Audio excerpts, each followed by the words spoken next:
Tere, head kuulajad, mina olen Egle ja seekordseks fookusteemaks on meil terved ja turvalised suhted. Noorel tegijal aitab teemat avada koolipsühholoog ja pereterapeut Auli Andersalu-Targo. Tere tulemast! Tere! Inimene kui sotsiaalne olend kogub elu jooksul erinevaid suhteid, suhe vanemate, teiste pereliikmete, sõprade, kooli- ja töökaaslaste, laste ja partneriga. Ja igal suhtevormil on omad eripärad ning nad on loodud või tekkinud erinevatel alustel. Mõni suhe on lähedasem, mõni sügavam, teine suhe jällegi pealiskaudsem, lühiajalisem ja ametlikum. Öeldakse, et maailm on sinu peegel ja et vastusteni jõuad endasse süübides, mitte välisest särast end mõjutada lastes. Et mida see tähendab ja kui palju mõjutab minu suhe iseendaga, minu suhted teistega? See on päris kindel, et suhe iseendaga on hästi olulise kaaluga. Kui ma tean inimesena, kes ma selline olen, siis mul on palju kergem ennast ka teistele selgeks teha, arusaadavaks teha, rääkida endast ja kui ma olen ennast piisavalt avanud, siis on ka suurem tõenäosus, et teised inimesed oskavad mulle vastata minu vajadustele, käituda minuga sellisel moel, et meil mõlemal on turvaline ja kindel selles suhtes olla, sest kui ma mõtlen, et inimese esimesed suhted ju on päris kindlasti alguse saanud perekonnast, vanemad on loonud beebiga kontakti, temaga koos olnud hästi palju aega veetnud, võib-olla on perekonnas olnud ka õdesid, vendasid või vanavanemaid, kes on last siis päris tema elu algul hoidnud ja sealt on kõik see alguse saanud.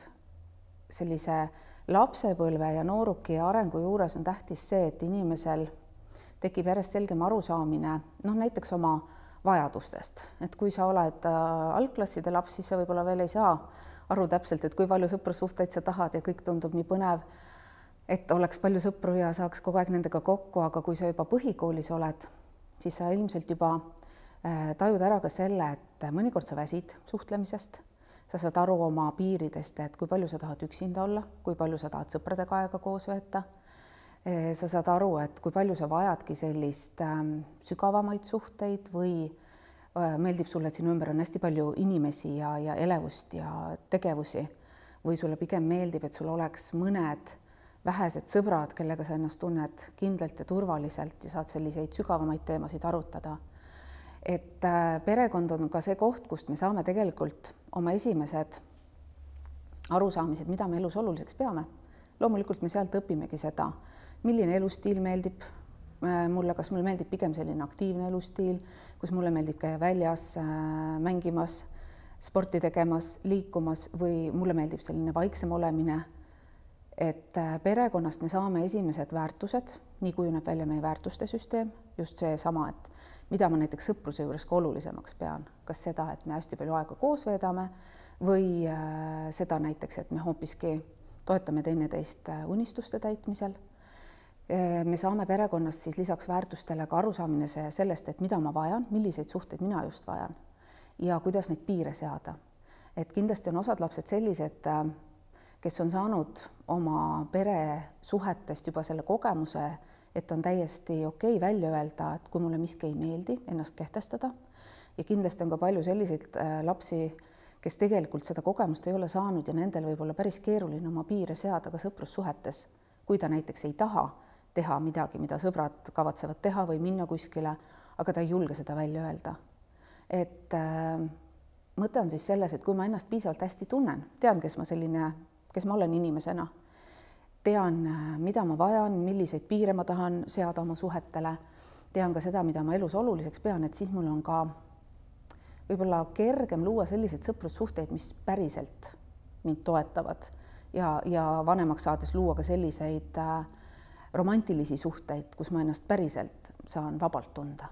Kui ma ennast ei tunne aga nii hästi, kui ma ei tea täpselt, kes ma inimesena olen, siis minu suhted võivad olla segasemad ja ma tunnen ennast seal võib-olla suuremat ebamugavust ja ei julge täpselt välja öelda, mida ma tahan ja ei taha. Nii et see enda tundmine on hästi olulise kaaluga kindlasti. Sa juba mainisid ka sõprus- ja peresuhted, et mis vahe on siis paaris sõprus- ja peresuhetel? Mõtlesin selle peale, et võib-olla vaataks seda, näiteks üks pool on ajaline pool. Et kui sa oled praegu juba noore täiskasvanueas, oled noor inimene, siis sinu elu kõige pikemad suhted on olnudki perekonnaga. Sa oled sinna sündinud, sa ei ole saanud valida, kes on need inimesed, kes on see perekond, kuhu sina sünnid, millisesse perekonna arenguetappi või elu hetke sa parasjagu sünnid. ja need suhted on kõige pikemad. Neid sa ei ole saanud ise valida. Need on lihtsalt sinu elus olemas olnud ja nendest sul pole pääsu. Ükskõik kui head või halvad nad siis on, nad on olemas, nad on sinu elu reaalsus olnud päris pikalt. Mis tähendabki, et seeläbi, kuidas inimesed, kui avatult nad näiteks asjadest on rääkinud, oma muredest, kui palju seal on olnud sellist teineteise toetamist, kui palju seal on olnud sellist armastuse ja hoolimise väljendamist, mõjutab ka seda, mis saab sinu järgmistest suhetest edasi. Kui perekond on selline, kus näiteks vanemad on näiteks väga hõivatud oma tööga olnud pikalt, neil ei jää võib-olla laste jaoks või selliseks ühiseks aja veetmiseks väga aega, et ei jõuta kodust väljas kuskil käia, aga võib-olla ka kodus ei ole kommet, et mängime nüüd lauamänge koos või joome teed ja küpsetame pannkooke. Et siis on selles perekonnas kasvanud lapsel või noorel päris palju olnud sellist üksildustunnet ja üksi olemist. Ja see on päris keeruline, kuidas seda taluda, mis tõttu võib-olla paljud ongi jõudnud selleni, et siis nad leiavad endale virtuaalmaailmast, sotsiaalmeediast, grupid, vestlused, tegelased, kellega koos mänge mängida ja palju keerulisem, kui nad on harjunud seal, istubki arvutis, klapid on peas, neid kaaslasi, kellega ta koos mängib, ta tegelikult ei näe. Ei ole vaja kasutada sellist selget eneseväljendust, ei ole vaja otsa vaadata, ei ole vaja toime tulla sellega, kui teine inimene millegi peale solvub ja siis talt vabandust paluda, et nendel noortel võib olla väga keeruline näiteks hakatagi looma sõprussuhteid. Või ütleme, juba seal algklassides võib see olla päris raske, et nad ei oska sellises igapäeva reaalse elusituatsioonis toime tulla. Ja perekonnasuhted on siis olnud sellise kõige tugevama mõjuga, kui on olnud sellised hästi vaiksed perekonnad, siis ilmselt sellel lapsel noorel on raske ka ennast avada. Kui on olnud hästi sotsiaalselt aktiivsed perekonnad, siis ta on harjunud kogu aeg suhtlema, võtma kontakti, olema koos erinevate inimestega erinevates kohtades, kellegi kodus, kuskil väljas, kuskil reisil. Või on harjunud näiteks, kui on selline väga oma kodule ja võib-olla ka maakodule tähelepanu seadnud perekond, siis on harjunud tööd tegema ja samas võib tunda väga palju sellist, ütleks, et see on selline väärtuskonflikt juba oma perekonnaga teismeeas, et ma ei taha teiega koos enam maale tulla, sellepärast, et mul on siin oma sõbrad nädalavahetusel, ma tahaks nendega kinno minna. Ja nüüd jällegi, et kui palju ta see laps või see noor saab oma vanematele seda ausalt öelda ja kas nad aktsepteerivad seda. Ehk siis need on olnud kõige pikemad suhted kõige aluseks. Nüüd järgmised suhted ongi tegelikult ju sõprussuhted ja kui lapsel on eelnevalt perekonnas olnud õdesid-vendasid, siis ta on juba saanud harjutada eakaaslastega suhteid, tülitsemist, leppimist, andestamist või andeks palumist. Tal on juba mingisugune kogemus tekkinud ja ka need lapsed, kellel ei ole õdesid-vendasid, aga et kui nad on ikkagi käinud lasteaias, nad on koolis nagunii peavad käima, siis neil juba on tekkinud arusaamine, eakaaslastega suhtlemine on vähe teistmoodi. Täiskasvanud on ikka sageli kannatlikumad või kuidagi jaksavad üle elada minu sellised pahad tujud ja muud asjad. Aga eakaaslane ütleb otse näkku, et ma ei taha sinuga praegu mängida. Ja kuidas ma siis oma emotsioonidega toime tulen? Seda võib-olla õed ja vennad on ka perekonnas saanud mulle juba õpetada. Või kuidas ma ennast kehtestan ja oma privaatsust hoian ja oma piire niimoodi sätin, et keegi ei tule minu tuppa, ei võta minu asju. Ja kui sellest tuleb suur pere draama, et mis ma siis peale hakkan. Nii et sõprussuhete loomine on siis järgmine, erineb muidugi sellest, et ma saan ise rohkem kontrollida. Need on veel, rääkides nüüd praegustest noortest seal vanuses 14 kuni 20, 22, need ei ole olnud nii pikad suhted kui perekonnaga. Aga nendes on kindlasti kergem olla selle tõttu, et eakaaslastega ma olen kasvanud samas maailmas, ma nii-öelda räägin sama keelt. Ma tean, mis on need filmid, multikad, mängud, kooliga seotud teemad, mis iganes. Meil on selline ühine infoväli, milles me liigume sotsiaalmeediast rääkimata, kuhu vanemad ilmselgelt enam ei puutu ja vanemad nagunii ei tea sellest midagi suure tõenäosusega. Et selle tõttu on mul eakaaslastega suhetes olla kergem, aga mida ma olen ka ise kuulnud, mis tegelikult noori paneb võib-olla muretsema või mis tekitab sellist lisaraskust, on see, et vähemalt kui nad on juba gümnaasiumisse jõudnud ja ka varem, nad võivad tunda päris suurt muret oma sõprade pärast. Tunda, et neil on mingi vastutus, et nad peaksid oma sõpru aitama, kui sõpradel on ka oma rasked olukorrad, mured perekonnaga seoses, konfliktid, armusuhetega mingisugused tõsised probleemid tekkinud või kui sõbral on oma vaimse tervisega seoses mingid väga suured raskused, siis noored ise tunnevad sageli vastutust, ma peaks ju midagi tegema. Aga mul ei ole seda elukogemust ja mul ei ole seda teadmist, mida täpselt siis teha. Ja siis nad võivad ka, see on üks teemadest, kuidas nad sageli ka psühholoogi juurde jõuavad. Aga sõprussuhetel on siis iseloomulik see, et nad on esialgu olnud lühemat aega, samas nendes võib olla palju sügavust selle tõttu, et meil on näiteks samad huvid, sarnane elusuhtumine või elustiil, et sportlikkus või selline loomingulisus, tahan tegeleda kunstiga või muusikaga ja leian siis sellest endale sellise oma ringi inimesi. Ja armusuhted, esimesed romantilised suhted on nüüd sellised, milleks me oleme kõige vähem ette valmistunud. Neid me valime ise. Samas meil ei ole varasemat kogemust, kuidas nendes suhetes olla. Kui me oleme noored inimesed, kes esimest korda armuvad ja esimese suhte loovad, siis ikkagi alateadlikult selleks peamiseks eeskujuks ja mudeliks on olnud see, milliseid täiskasvanute suhteid me oleme kõrvalt näinud. Näiteks kui bioloogilised vanemad elavad koos, siis vaatan, kuidas see paarisuhe tundub, kas armastus on ilus asi või on see midagi, mida ma ei olegi võib-olla saanud kogeda, sest vanemad on kas teineteisest väga eemaldunud või on seal palju tülisid. Ja romantilisteks suheteks ei ole ka selles mõttes ettevalmistust, et mul ei ole varem elus olnud mingisugust seksuaalset lähedust, intiimsust. Ja selle tõttu need esimesed romantilised suhted, isegi kui veel ei ole päris paarisuhet kujunenud, et me ei oleme paari, elame koos, oleme koos, siis need on hästi palju selline, et ma katsetan, eksperimenteerin, kui ma juba tean natuke oma piiridest midagi ja oskan ennast kehtestada, julgen öelda, et see mulle ei meeldi, siis mul on kergem olla suhtes. Aga kui ma olen ise natuke tagasihoidlikum, vaiksem, siis mul ongi päris keeruline ka ennast sellises romantilises või armusuhtes väljendada. Võib-olla ma ei julge, sest ma kardan, et kui ma mingeid asju otse välja ütlen, et ma ei ole nõus näiteks selle või teisega, et siis mu kallim jätab mu maha. Ja selleks ongi keeruline, otseselt me ei saa selleks valmistuda, küll aga varasemad peresuhted ja sõpradega suhted on andnud loodetavasti sellise hea tugeva vundamendi, et kui ma tean, et ma räägin endast ja mind aktsepteeritakse, siis ma suudan ka romantilises suhtes olla kindlam. Millised on siis terved ja turvalised suhted? Nendes peab olema, mõtlen, et üks noor inimene ütles mulle, ma arvan, et paljud nõustuvad sellega ka, et see peaks olema selline suhe, kus ma tunnen, et ma tahan olla parim versioon iseendast. Tahan ennast näidata hästi, olen nõus vahepeal pingutama selle nimel, et olla suurepärane inimene. Ja samas sellised hästi terved suhted peaks olema ka sellised, kus ma saan ennast tunda piisavalt vabalt. Et ma ei pea inimesena ennast, ma ei pea maskima, ma ei pea varjama, teesklema, et ma olen keegi teine, vaid ma võingi inimesena olla oma kallimaga koos, nii et ta võtab mind sellena, kes ma olen. Kindlasti peaks seal suhetes olema ausust, usaldusväärsust, et romantilised ja armusuhted, paarisuhe ei saa olla midagi sellist, mis lihtsalt korraks on ja siis läheb. Need on juhusuhted, need on midagi muud. Aga et seal peaks olema seda, et me oleme ühiselt läbi rääkinud või kokku leppinud või vähemalt sõnadesse pannud sellele, et me oleme paar, me hoolime teineteisest.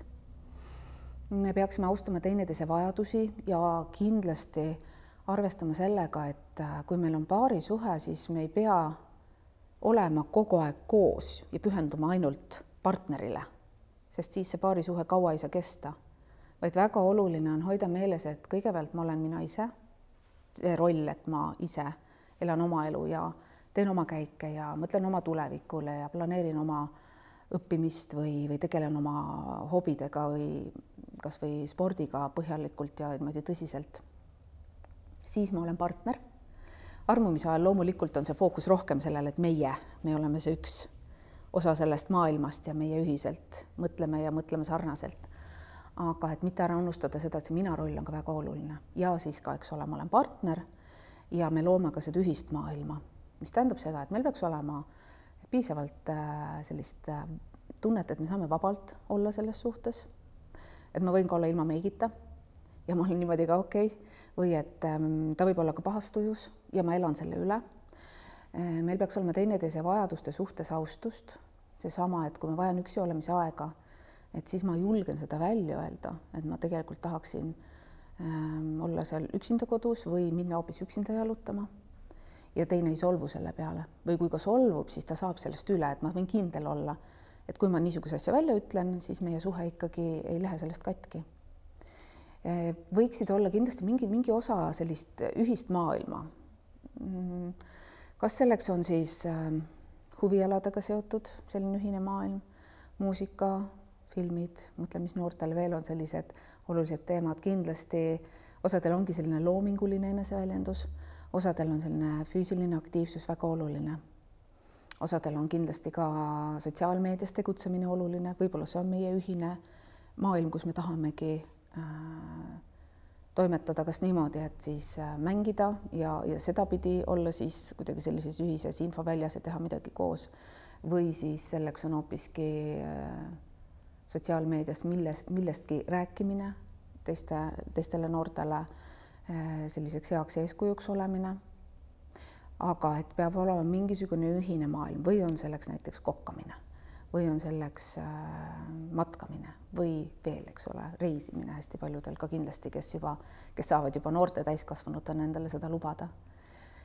Ja mis peaks olema siis veel sellises turvalises ja terves suhtes, nagu ma ütlesin, ausus peaks olema seal, austust, aktsepteerida enda ja teise piire ja vajadusi, mingisugune ühine osa ja kindlasti sellist rõõmu või lõbu ka, et me naerame koos, meil on mingisugune ühine teema, mis meile tekitab põnevust, elevust, tekitab seda heaolutunnet, et me koos mõtleme sarnaselt.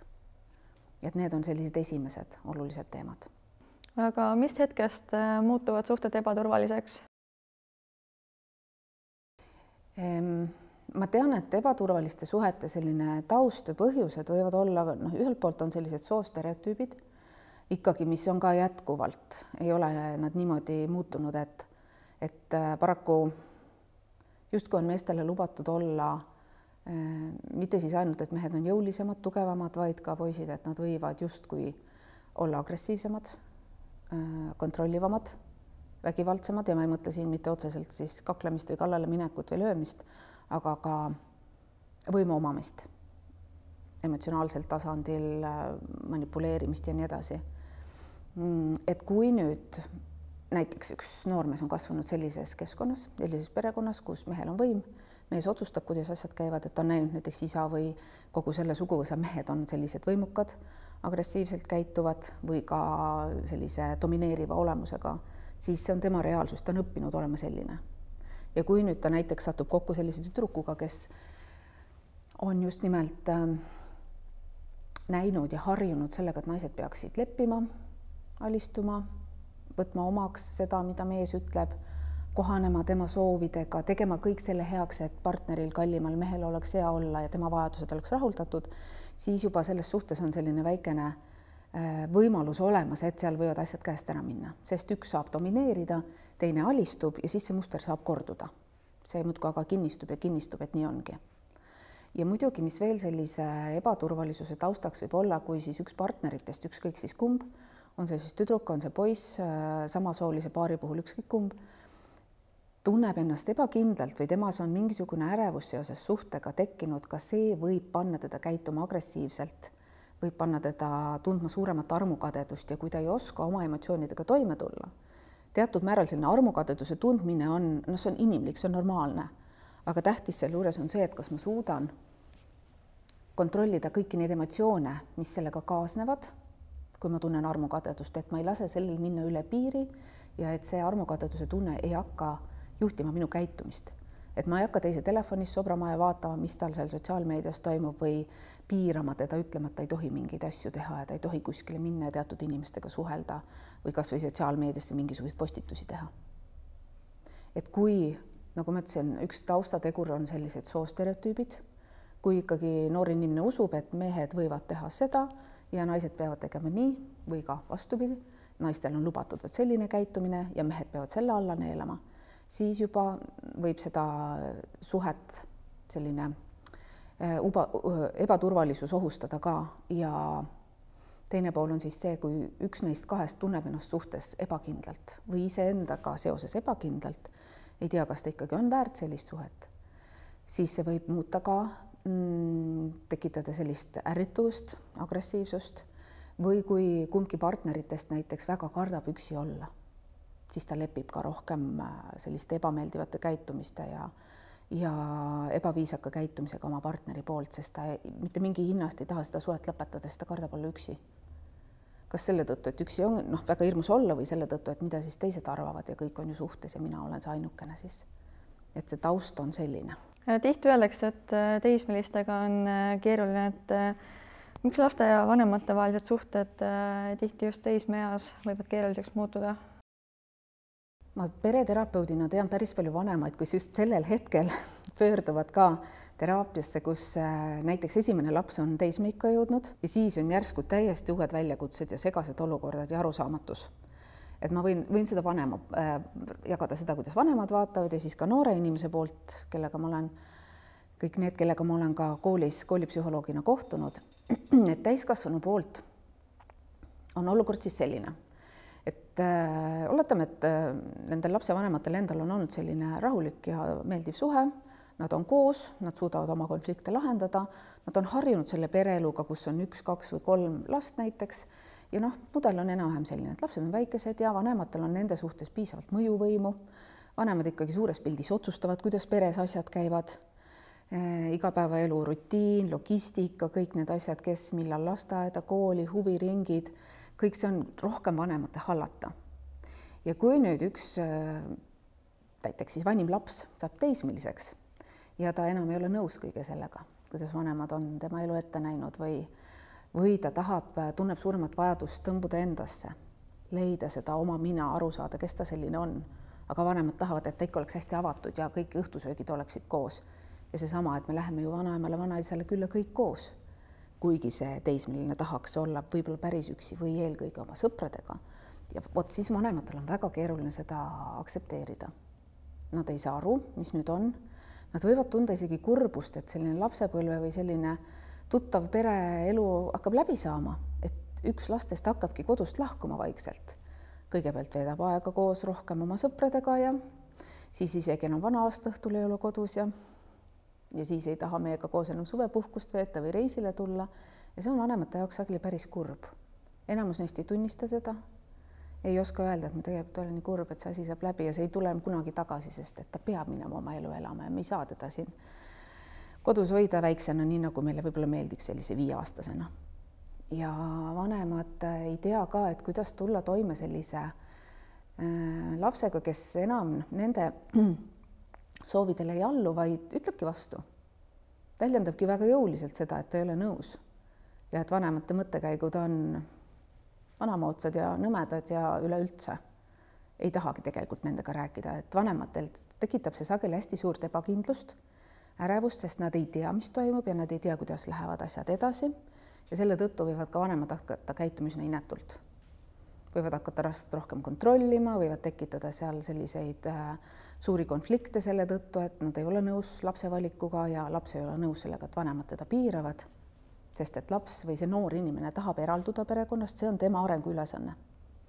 Tema tahab, ta peabki minema oma teed elama, oma elu elama, oma teed käima selles elus, et ta ei pea olema vanematega elu lõpuni selles mõttes koos ühes kodus ja elama nendega suhtes, vaid tal on vaja oma suhteid luua. Aga vanemate jaoks on see keeruline ja teismelise puhul on sageli see, et nad ise ka ei saa aru, vähemalt varad teismeeas, et mis nende kehas toimub, hormonaalsed muutused.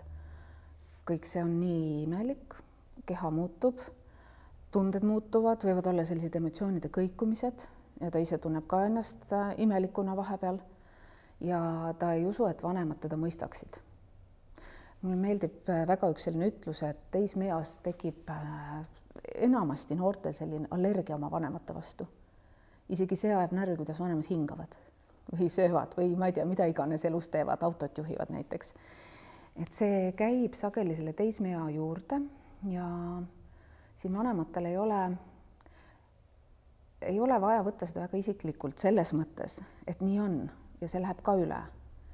Ja teismelised võiksid ka selles mõttes proovida piisavalt rahulikuks jääda, kui see on võimalik, et vanemad on ka olnud sarnases olukorras. Aga et kuna teismelisel on vaja eralduda, hakata vastu ütlema, et ma ei ole nõus nende reeglitega, mis siin kodus on, või sellega, et te olete oma elu niimoodi elanud, mul on palju suuremad unistused, ma tahan palju rohkem teha, ma ei taha elada nii nagu teie. Et siis sellest kõigest tekibki selline väärtuste konflikt hästi sageli. Või näiteks, ma arvan, ma oletan, et näiteks selle minu põlvkond, kes meie põlvkond ikka sageli tahab hästi nagu suure uhkustundega öelda, et meie ikka kasvasime niimoodi, et me mängisime õues ja ei olnud arvutis ja ikkagi suhtlesin sõpradega näost näkku ja et ongi sellel põlvkonnal lapsevanematel raske mõista, et näiteks tema lapse sõpruskond peamiselt suhtleb virtuaalselt ja veedab aega sealt ja siis võivad tekkida ka hästi suured konfliktid, sest samas me täiskasvanutena teame, kui palju mõjutab meie aju tegevust, kasvamist, närvisüsteemi arengut see, kui olla liiga palju ekraanides. Ja siis me tahaks neid noori, neid teismelisi selles osas täiesti piirata, aga nemad jällegi ei saa aru, miks on vaja selles kõiges nii suuri piiranguid. Ja siis on konfliktid, väärtuskonflikti teemad hästi selgelt olemas. On sul tuua oma tööst ka isiklikke näiteid, et millega lapsed või noored on sinu poole pöördunud? Ma mõnda teemat juba olen jõudnud puudutada, et mure, ma ütleks, et kui ma sellise üldise nimetajana, siis probleemid või mured seoses erinevate suhetega. Üks on suhe iseendaga. See on see esimene, see, mida ma kogu aeg kogen või see noor inimene kogu aeg paneb tähele. Tal võivad olla tekkinud küsimused, kas minuga kõik on okei. Näiteks enda emotsionaalse tervise või ütleme sellise vaimse tervise teemadega seoses, et miks ma olen kogu aeg nii pahas tujus või et ma olen kogu aeg nii väsinud või et ma enam ei tahagi sõpradega kokku saada. Ja siis võivad tekkidagi kahtlused, et äkki mul on midagi viga, äkki mul on mõni tõsisem vaimse tervise probleem. Ja kui juba siis tõesti ongi tekkinud ärevushäire või näiteks ka depressioon, siis see on üks teema, millega nad muidugi oskavad ka juba rohkem pöörduda, küsidagi, et vot, ma olen selle pärast mures. Suhe sõpradega ka. Ja kas või seesama, mis ma ennevalt mainisin, et ma ei tea, mida teha siis, kui mu sõber ütleb, vot, et tal on nii halb olla, et ta enam ei taha elada ja ma kardan tema pärast ja ma ei tea, kuidas toimetada. Ma ei tahaks seda vastutust võtta, aga samas ma tahan oma sõbrast, ma ju hoolin ja ma tahan teda kuidagi aidata, aga ma ei oska. Ja vahel on need suhtedraamad ka väga keerulised just nimelt, et ka sõpruskonnas võib olla sarnaselt paarisuhtele selliseid situatsioone, kus keegi sõpradest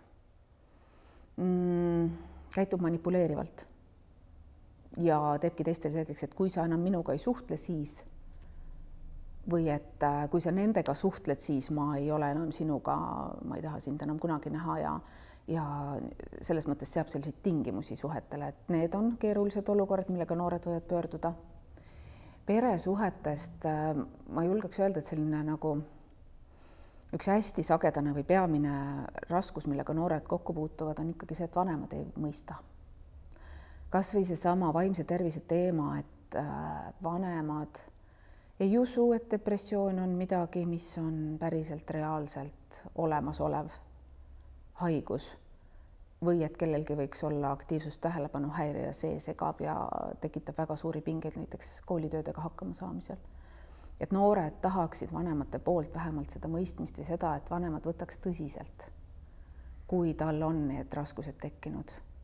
Ja kui vanemad ei võta tõsiselt, siis ta leiabki kellegi teise, püüab leida kellegi, kes teda päriselt kuulaks ja usuks.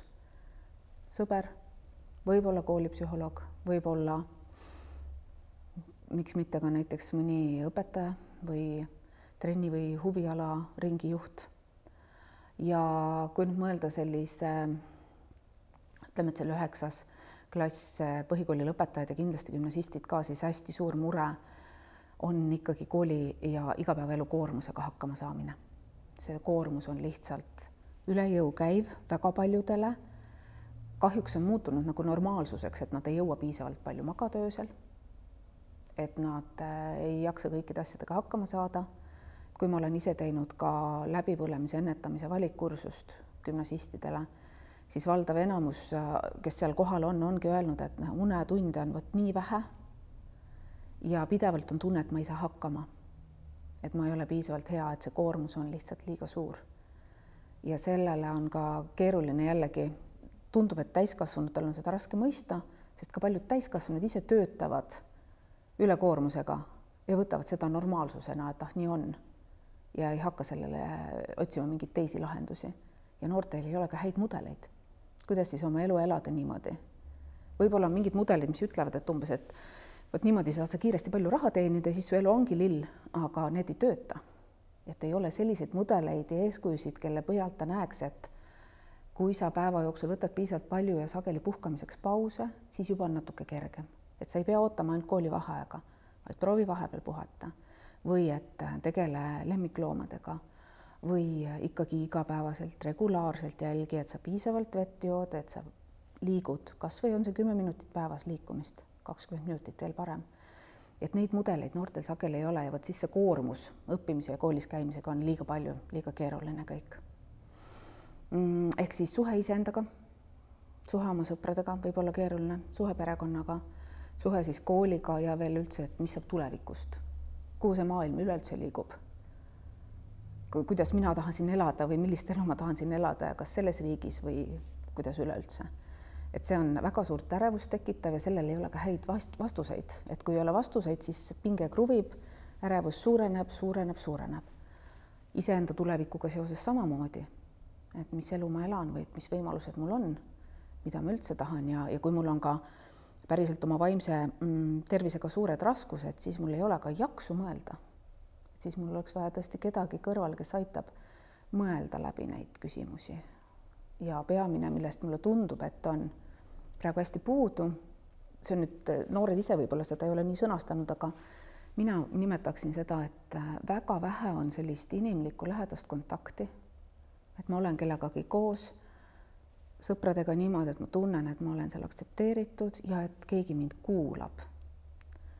Ja mida ma tahaks tõesti väga öelda, et kuulamine niimoodi, et keegi see, kes kuulab või need, kes on seal samas hetkes selles samas situatsioonis suhtlusolukorras, ei oleks mitte kuskil ekraanis, ei hoiaks midagi muud käte vahel ja ei hoiaks oma pilku mujal, vaid et kogu tähelepanu olla siin ja praegu. Et sellest on krooniline puudus ja see mõjutabki hästi palju meie vaimset tervist. Et need on need teemad, millega noored ise kas juba oskavad seda välja öelda või siis on aru saada, et seda kõik on liiga vähe. Inimlikku lähedust, emotsionaalset lähedust ja seda, et keegi kuulaks mind. Kui nüüd rääkida sõprus- ja paarissuhetest, siis ega nendegi loomine ei pruugi alati just kõige kergem olla. Mõned inimesed on loomu poolest julgemad, teised ujedamad.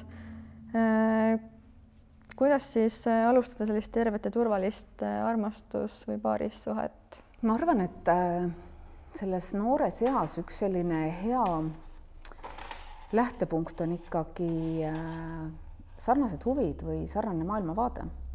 Leida need inimesed, kellega ma tunnen, et mingid asjad meid kõnetavad, tekitavad elevust, tekitavad põnevust, nendest me tahame rääkida või rohkem teada saada. Võib-olla koolides on olemas sellised nii-öelda grupid või mingisugused väikesed õpetajate poolt korraldatud, et näiteks ajaloo huviliste noorte kokkusaamised või kõik, kes tahavad teatriga või mingil moel kunstiga tegeleda, et näiteks sealt otsida neid, kes on minu mõttekaaslased või näevad sarnasel moel maailma ja asju. Ja ma tõesti selles mõttes isegi ei tea, mis nüüd täpselt aitaks, et kui noor või ütleme, kui ta on lapsena ja noore inimesena olnud väga palju aega veetnudki virtuaalmaailmas, siis see võib olla päris keeruline väljakutse hakata päris elus suhteid looma. Siis võiks mõelda, et kui mul näiteks koolis on olemas mõni selline kas psühholoogia valikkursus või mõni muu tund, kus ma saan harjutada või teada saada ja proovida turvaliselt, kuidas suhteid luua, siis kindlasti tasub seda võtta. Ja osa võtta veel siis kas kooli või huviringi tegevusest niimoodi, et sealt on kergem juba saada neid nippe või võtteid ka teiste noorte pealt näha, et kuidas neid suhteid luua. Et väikestel lastel on ju see tore, et saavad mänguväljakul kokku ja ütlevad, et ole minu sõber ja mängime koos ja rohkemat polegi sageli vaja. Ja võib-olla see suhe sel samal hetkel algab ja lõpeb ka seal mänguväljakul, aga juba on loodud kontakt. et noortena on seda natukene keerulisem teha, aga et ma ei tea, kui otse oleks võimalik minna öelda, et kuule, et sa meeldid mulle või et mulle tundub see huvitav, mida sa räägid, et tahaks sellest rohkem kuulda ja tahaks sinuga sellest rääkida. Tundub päris keeruline vist võtta niimoodi otseühendust, eks ju, ja küsida ja öelda ausalt välja neid asju. Noh, siis alternatiiv on võttagi ühendust millegi kaudu. Aga kui nüüd suhtes tekib lahkarvamusi, kuidas neid siis lahendada? Tundub, et lahkarvamustega on asi selles mõttes lihtne ja selge. Need tekivad nagunii. Et siin ei ole mingisugust küsimust, et meil peaks olema kogu aeg minu kas sõbra või kallimaga selline suhe, kus me oleme kõiges kogu aeg ühte meelt 100%. See ei ole lihtsalt reaalne, sest me tuleme erinevatest taustadest, meil on elus erinevad vajadused mingil hetkel ja võivadki tekkida sellised vajadus- või väärtuskonfliktid ja neid võiks mõelda niimoodi, et okei, ma tunnen ennast ebamugavalt, see konflikt on, nüüd mingi tüli on, et see on hea võimalus, kuidas tegelikult saab suhet hoopis sügavamaks ja tugevamaks muuta. Konfliktidel on, ütleme, see iseloomulik joon, et nendega kaasnevad ka tunded ja tugevad negatiivsed tunded teevadki selle keerulisemaks. Et kui ma oma tundeid ei suuda talitseda, siis ma hakkan midagi tegema ja ütleme nii, et ma tegelikult ei taha. Ütlen talle halvasti, hakkan karjuma, ärritun, hakkan teda ennast süüdistama milleski või siis olen ma selline alistuja, kes siis tõmbub eemale ja eemaldub ja püüab selle konfliktiga üldse mitte tegeleda, sest äkki siis saame üle sellest. Aga konflikte selles mõttes ei peaks kartma. Tähtis on teada, et esiteks nad nagunii tekivad ja teiseks, et nendega kaasnevad tugevad tunded ja kui mina, üks konflikti osapool, suudan sellel hetkel oma tundeid niimoodi talitseda ja hingates rahulikuks jääda või ma ei tea, korraks teha üks väike jooksuring ja siis rahulikumana tagasi tulla või mingil muul moel, ma ei tea, kas või juua vett või teha midagi sellist, et mis aitab oma tundeid korraks maandada, et siis ma saan seda konflikti hakata selle teise inimesega vaikselt arutama. Ja see vajab mõlemalt poolt tahet. Seda, et mina julgen minna ütlema, et kuule, et ma tunnen ennast väga halvasti selle asja pärast praegu, mis juhtus ja ma tahaks sinuga sellest rääkida. Ja teine peaks olema valmis ka vastu tulema. Ma tean, et seda on kergem öelda ja väga keeruline teha. Et niimoodi päriselt ausalt öelda, et tegelikult ma natuke kardan, ma ei tea, kuidas me selle lahendatud saame, aga ma tahan seda lahendada. Et kui niimoodi ausalt neid asju välja öelda ja mõelda, et vahel on konflikti juurde vaja kedagi, kes natuke seda vahendab. Et kui see koolis tekib, siis kindlasti on koolis mõni selline mõistlik täiskasvanu, kes võib aidata. Võib-olla klassijuhataja, võib-olla koolipsühholoog, sotsiaalpedagoog. Võib-olla on seal konkreetne kool ühinenud Kiva programmiga ja on seal Kiva tiimist keegi, kes saaks aidata natukene. Et siis öeldagi, et ma tahan sinuga selle tüli lahendada. Ma ei oska seda praegu teha, et kas oleksid nõus, lähme, küsime tema abi. Ja konfliktide lahendamise juures on oluline aru saada, et mis siis on see, mis tegelikult häirib. Kas minu mingi oluline vajadus on rahuldamata? Ma oskan näiteks kodustest peresuhetest tuua välja, et kui ma olengi selline väga suure koormusega, koolikoormusega gümnasist ja mul on kodus seal väiksemaid õdesid, vendasid ja mul on vaja seda oma aega, et näiteks mingisugused kodused ülesanded ära teha või mul on vaja vaikset uneaega ja siis keegi sealt väiksematest tuleb ja tahab minuga hakata midagi rääkima või mängima ja segab mind, siis on vajaduskonflikt. Minul on vaja üksi olla, puhata, temal on vaja minuga suhelda.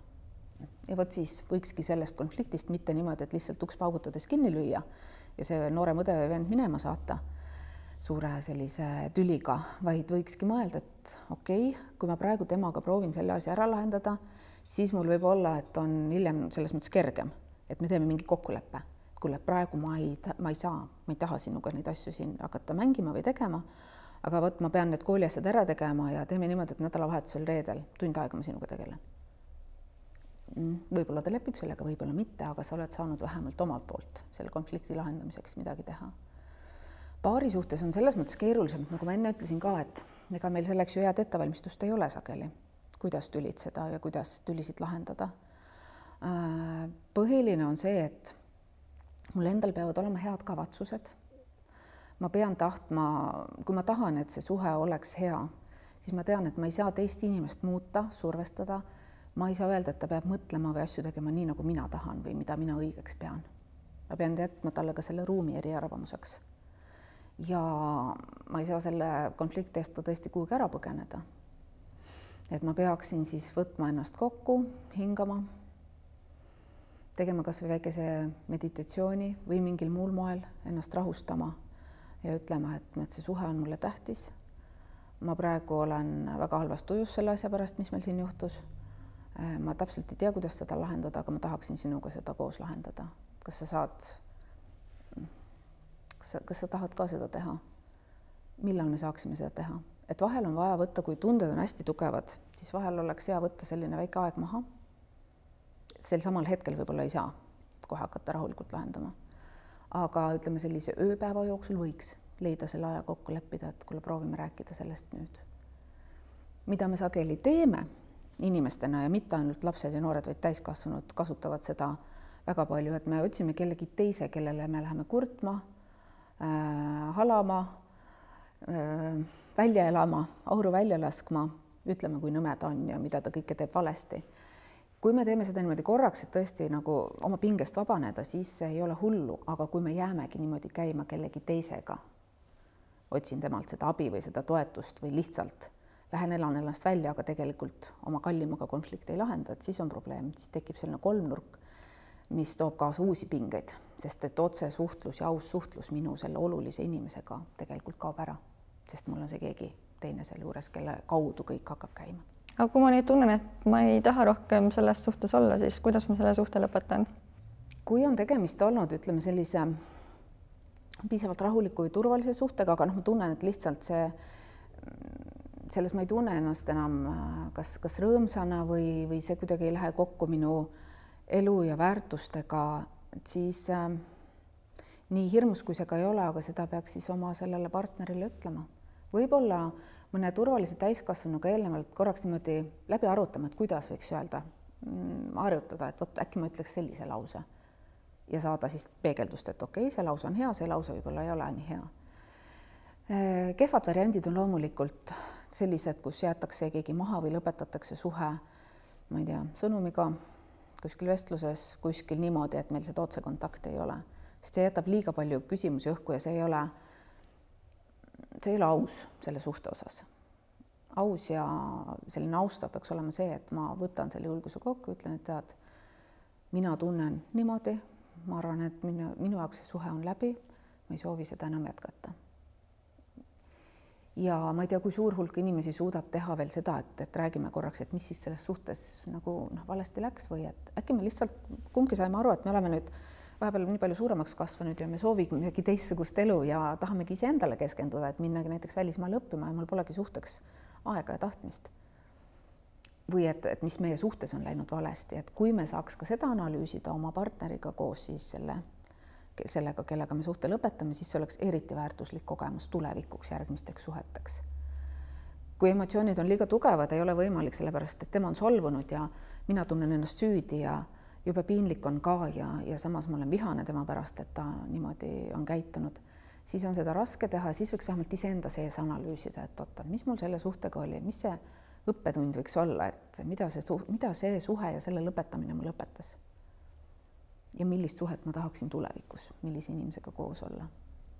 Ja kui on tegemist olnud ikkagi sellise ebaturvalise suhtega, kus on ka manipuleerimist, kontrollimist olnud, võib-olla ka füüsilist ähvardamist või vägivalda ja nii edasi, kõikvõimalikke selliseid väga karme olukordi, siis igal juhul peaks mõtlema välja ka sellise turvaplaani, ehk siis kes on need inimesed, kellele ma julgen öelda, et mul selles suhtes on tegelikult väga halb seis ja ma pean lõpetama, aga ma ei julge sealt suhtest ära tulla. Vaatama läbi ka kas või ohvriabi veebilehelt või seksuaalvägivalla abistamise info, kus on need erinevad keskused, mis on need erinevad kohad, kuhu pöörduda või kust otsida veel abi. Endale tegema ka selle selgeks. Mõtlema, kes minu sõpruskonnas või perekonnas on need inimesed, kes peaksid tegema, et asi on väga keeruline ja ma pean tegema plaani, millal ma lahkun ja kuidas seda teha. Kui me elame koos, siis mismoodi käib see, et ma ise sealt näiteks välja kolin või kuidas käib sellele teisele inimesele see ütlemine, et see suhe on nüüd läbi, et selleks on mul vaja kindlasti oma sellist nii-öelda sellist tugivõrgustikku, et seda ei peaks üksi tegema. Et väga keerulise suhte puhul kindlasti on vaja leida need erinevad kohad, kust veel abi saada ja siis rääkida läbi oma usaldusväärsete inimestega, et mul on selline plaan, palun tule, aita mul võt need ja need asjad ära teha, et sellest suhtest lahkuda. Millised on kokkuvõttes 3 soovitust eluterveteks suheteks? Võta aega, et iseendast aru saada. Kuidas sa ennast tunned mugavalt? Kui palju sa üldse vajad aktiivset sellist sotsiaalset elu? Kui palju sa vajad omaette olekut?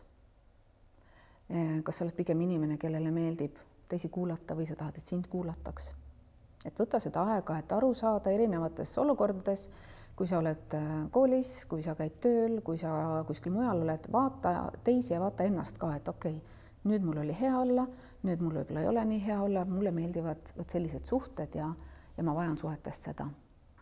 Ja kui sa juba siis oled suhet loomas või loonud, siis seal kindlasti peaks olema ka see, et ikkagi ütle ausalt välja seda. See võib alguses olla ebamugav või selline võõras, aga väljenda selgelt, et tead, mulle meeldivad sellised suhted või et ma tahaksin, et meil oleks niimoodi, mida sina sellest arvad ja siis kuula oma partnerit. Ehk siis tee ennast kuuldavaks, ütle enda kohta neid asju, mida sa elus oluliseks pead, et mulle näiteks väga meeldib pühapäeva hommikuti magada hästi kaua ja siis kodus niimoodi poole päevani olla magamisriietes ja mitte midagi teha, et sinu kallim teaks näiteks arvestada, et sa ei lähe temaga koos trenni jõusaali siis pühapäeva hommikul kell 10, vaid et sa tahadki kodus olla. Et väljenda seda, tee ennast kuuldavaks ja kui temal on omad vajadused, omad soovid, et ta näiteks kindlasti on tal tugev peretraditsioon, et jõululaupäeval võt just seda asja teha või just nendel inimestel külas käia, et siis proovi teda ka kuulata ja mõtle, et kas see sobib, kas see on midagi, mida sa tegelikult võiksidki temaga koos proovida selle tõttu, et see on tore ja rikastab ka sinu elu. Et siis võta aega, et iseendast aru saada, tee ennast kuuldavaks, selget eneseväljendust kasutades, räägi neile, kas siis sõpradele või oma sellistele romantilistele partneritele, kes sa oled ja mida sa vajad ja tahad ja kuula neid ka, et kui nemad sulle endast jagavad või proovi küsida, et kui sinu jaoks on oluline, et inimene oleks avatud ja räägiks endast, siis esita talle neid küsimusi, võib-olla, et kuidas sul sellega on või mida sa sellest arvad. Ja kui selgub, et ta ei ole väga tal ei ole väga kerge vastata või ta ei taha vastata, siis sa saad juba mõelda, et kas selles suhtes sa üldse tahaksid olla või mitte. Tänan sind teemat avamast ning mõtteselgust ja nõuandeid jagamast. Oli väga sisukas ja meeldiv vestlus. Aitäh!